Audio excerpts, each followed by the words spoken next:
Si nous nous présentons devant vous en ces jours, c'est dans l'objectif de faire une mise au point sur ce qui se passe dans les réseaux sociaux. Nous sommes victimes des injures par-ci, par-là, et nous avons pensé qu'il faut une mise au point pour que chacun se mette à sa place et que chacun comprenne qu'il n'a pas raison ou qu'il a raison de ce qu'il fait. Voilà un peu. D'entrée du jeu,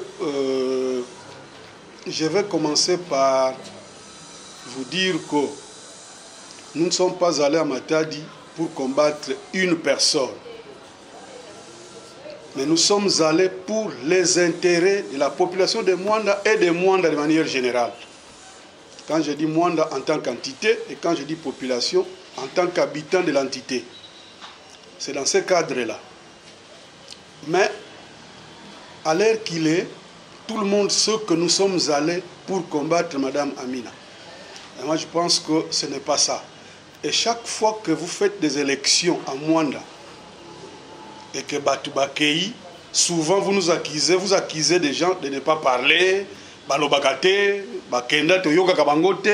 Et quand vous commencez à nous suivre parler, à nous entendre parler, ça change de quand nous combattons quelqu'un. Eh bien, ce n'est pas ça notre objectif. Ce n'est pas vraiment ça. Et parmi ceux qui nous injurient là, je voudrais un peu m'adresser à eux. Parce que parmi eux, il y en a qui se disent être pro-Mbalakupa. Roger Mbalakupa, l'ancien athée. Mais je veux un peu vous dire comment M. Roger est parti de Mwanda. Parce qu'après la marche pacifique ou la marche spontanée de l'association Jeunesse Responsable lors de la mort de notre ami Gétou le boulanger, M. Mbala était revenu à Mwanda. Tout le monde reconnaît. Mais quelle est la goutte qui a fait déborder les vases? C'est Madame Amina qui combattait M. Roger Mbalakupa. Et aujourd'hui, quand on parle de mal qu'elle fait, ça devient un combat. Ce sont les députés qui les combattent. Non. Non. Donc ceux-là qui se disent réellement, ou s'ils sont réellement pro-Roger Mbala, qu'ils m'écoutent maintenant. Que Madame Amina avait monté une pièce selon laquelle M. Roger lui aurait brandi ses organes sexuels dans les bureaux. Et c'est ça qui l'a mené à nous, à l'époque société civile, et nous avons fait un écrit qui a bousculé M. Mbala. J'ai même regretté après parce que ces montages étaient démentis quelques jours après, que c'était un mensonge. Poser la question, Madame Amina, est-ce que Sisi a menti parce que j'étais chez elle à la maison pour qu'elle me raconte ça et que, en tant que société civile, qu'on agisse.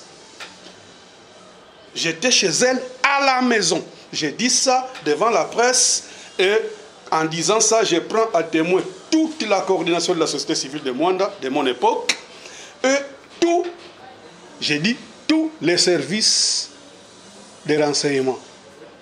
Donc, les conseils de sécurité de Mwanda. Je prends ces gens-là à témoin. Madame Amina nous a mené cette information-là, que M. Roger lui aurait brandi ses organes sexuels. Et ça constituait une faute lourde parce que c'est l'harcèlement sexuel. C'est comme ça qu'on appelle ça. Et là, elle ne combattait personne. Ça, ce n'est qu'un exemple parmi tant d'autres. Ceux qui ont le numéro de M. Roger Mbala, ils peuvent l'appeler Batounaye et il va vous livrer tout un film qui raconte les malheurs que M. Roger a connus par rapport à cette femme-là. Quand M. Roger part, la préséance a voulu que M. Simon Lumbanzila fasse l'intérim au territoire. Mais posez la question à M. Simon Lumbanzila, qu'est-ce qu'il a vécu de Mme Amina? Je vous dis, ceux qui sont dans les bâtiments du territoire peuvent vous le témoigner, qu'un jour, M. Simon allait toucher cette dame par la main. Donc, dans la carte, il y a ça. Dans la carte, il y a bâtiment. Et pourquoi? Pourquoi? Ce n'est que maintenant que les choses changent et comme il est comme sous. Non, nous ne sommes pas allés pour combattre quelqu'un. Ce n'est pas ça notre travail. Mais s'il y a quelqu'un qui dérange Mwanda, il va nous trouver sur son passage, qu'il pleuve ou qu'il neige. N'importe qui, ce n'est pas seulement Madame Amina ou qui que ce soit, mais tout celui qui va déranger Mwanda va nous trouver sur son passage, on ne va pas le laisser libre. Ça c'est sûr, on ne va pas le laisser libre. Mais ici, il ne faut pas dire que c'est nous qui sommes à la base de ce qu'il est en train de vivre comme problème avec sa hiérarchie. Non. Il y a une commission qui vient d'être ici. Cette commission était envoyée par les députés? Je pense non. Cette commission est rentrée avec un rapport plein. Est-ce qu'il y a une phrase des députés dans ces rapports-là? Non. Et pourquoi ce rapport est plein?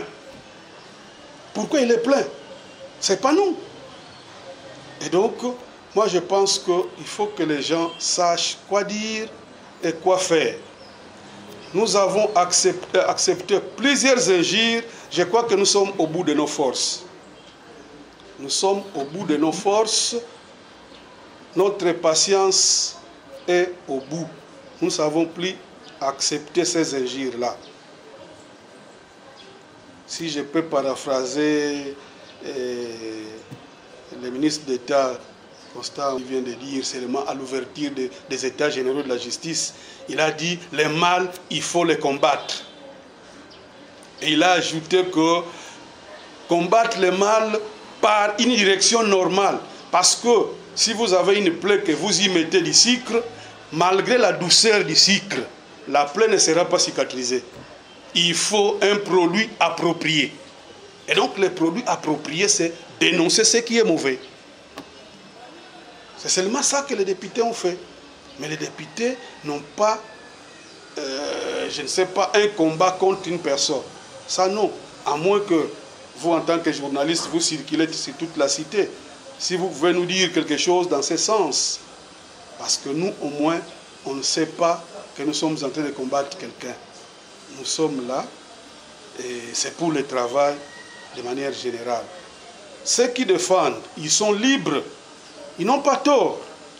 Mais ceux qui osent défendre Moutou, même de Konayo, place Wana Salimabe et le courage de lui dire qu'au Salimabe. Même ceux qui osent de Konayo, c'est une bonne chose. Mais ne soyez pas fanatiques que même à Bezali, vous trouvez qu'il y a du bien. Là, c'est vraiment compliqué. C'est vraiment compliqué. Donc, il faut que chacun sache que ça, c'est mon frère, mais quand il a commis une faute, j'ai dit qu'il a commis une faute. C'est très important. Et donc, je voudrais que ceux qui nous suivent là, que nous sommes au bout de nos injures, de leurs injures, pardon, et que nous sommes en train de chercher à prendre d'autres dispositions. Nous sommes en train de chercher à prendre d'autres dispositions. Nous passons plusieurs fois à la radio, à la télé, pour parler de cette histoire. Il ne faut pas que cette fois-ci soit une énième fois ou une fois de plus. Mais je voudrais que ça soit une fois avec un plus. Donc c'est différent. Une fois de plus et une fois avec un plus, c'est différent. C'est différent. Et vous, en tant que journaliste, vous devez savoir réfléchir. Vous devez savoir réfléchir. Il ne faut pas qu'on vous amène dans n'importe quel mouvement. Parce que le pouvoir n'a pas peur des pauvres qui ont faim. Mais il a peur des pauvres qui réfléchissent. Ça, il faut mettre ça en tête. Et donc, voilà, je crois que c'est une petite mise au point. Il faut qu'on s'arrête là. Voilà.